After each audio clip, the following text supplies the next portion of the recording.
আমাদের প্রায়োরিটি হচ্ছে প্রয়োজনীয় রাষ্ট্রীয় কাঠামোর গণতান্ত্রিক সংস্কার এবং একটি সুন্দর সুষ্ঠু নির্বাচনের উদ্দেশ্যে এই জাতিকে প্রতিষ্ঠানগুলোকে তৈরি করা। আমি তো 10 বছর ফেসিবাদের রোশানলে পড়ে নির্বাসিত ছিলাম, আয়নাগরে ছিলাম, মৃত্যুর মুখোমুখি ছিলাম।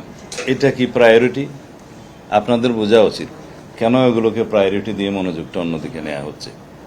আমাদের প্রায়োরিটি হচ্ছে প্রয়োজনীয় রাষ্ট্রীয় কাঠামোর গণতান্ত্রিক সংস্কার এবং একটি সুন্দর সুষ্ঠু নির্বাচনের উদ্দেশ্যে এই জাতিকে প্রতিষ্ঠানগুলোকে তৈরি করা।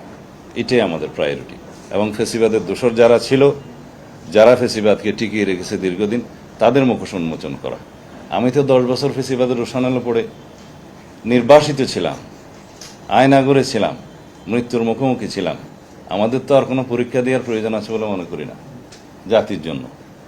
বাকি যে সময়টুকু আল্লাহ রাব্বুল আলামিন দেন জীবনের, সেই সময়টা এই জাতির জন্য, এই দেশের জন্য, মানুষের জন্য আমরা ব্যয় করতে চাই।